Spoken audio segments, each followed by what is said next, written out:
Hey gang, it's Platt here for another Spirit Series video. We're continuing to talk about whiskey. This particular video we're going to focus in on blended whiskeys. Blended whiskeys are basically produced by blending different styles of whiskeys, either from the same distillery or other distilleries, what have you. And they can also, depending on the country, add neutral grain spirit, coloring, and flavorings to the whiskeys.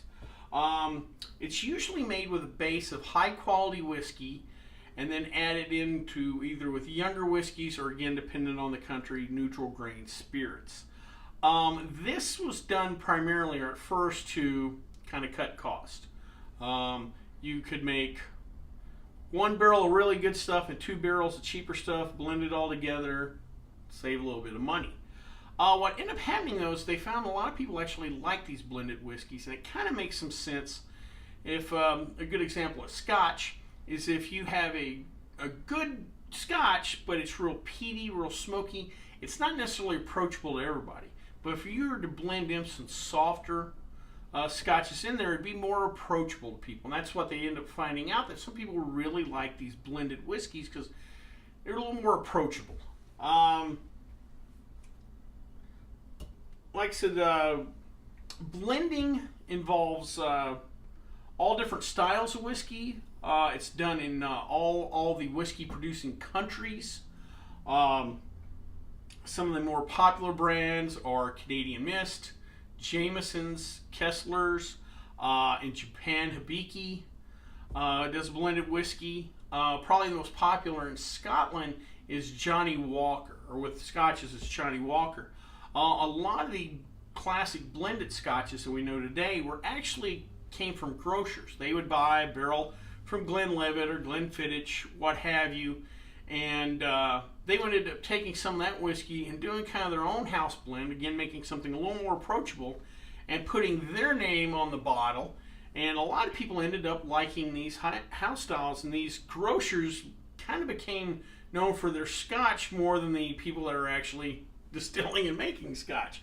But again, these blends are probably something, you know, the newbie to whiskeys would probably find more acceptable to their palate. In Canada, most of their whiskeys are blended. They have to be aged for a minimum of 3 years, and they do allow for some the addition of colorings and flavorings. In Ireland, a blended whiskey is just basically a blend of any 2 or more whiskeys. They could be pot-stilled whiskeys, different grain whiskeys, different malt whiskeys. Scotland is a blend. Their blended whiskeys are a blend of single malt, different single malt whiskeys from different distilleries. So again, you might take a barrel of Glenlivet and a barrel of Glenfiddich, throw it together, and it's a blend. There in Scotland, they do allow for caramel coloring. So let's say they took a real peaty, aggressive Islay Scotch that had been aged for a while, and they added a bunch of young, really soft lowland Scotches, and that color looked a little light. They could add a little caramel in there to make it look like it's a little older than it probably is, or the blend is. Here in the U.S., we probably have the loosest interpretation of a blended whiskey. If it's a blended whiskey, it has to have at least 20% straight whiskey in there, and the rest could be made up by neutral grain spirits, coloring, flavorings. If in that bottle there's at least 51% of a certain style of whiskey, let's say like a rye whiskey, it could say blended rye whiskey. For most part, blended whiskeys do not have an age statement. Again, in Canada, Ireland, Scotland, there's minimum aging of 3 years. Here in the U.S., if you do see an age statement on a blended whiskey, it is the age of the youngest straight whiskey in that bottle. Today, the one we're going to try is Seagram 7 American Blended Whiskey, probably the most popular blended whiskey in America. And I must say, my weapon of choice when I hit the casinos. The stories really get told here on the label.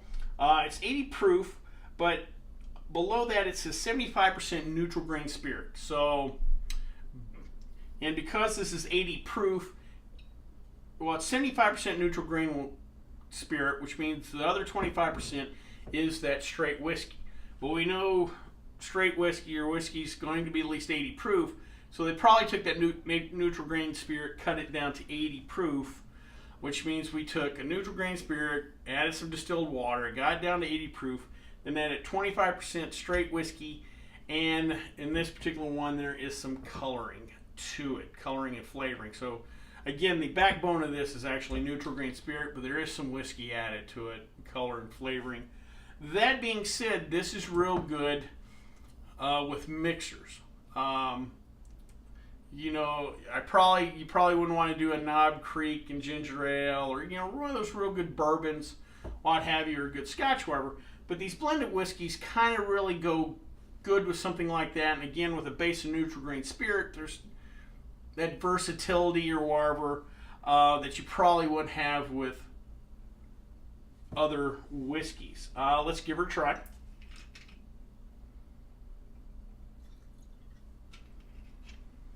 All right, not much on the nose.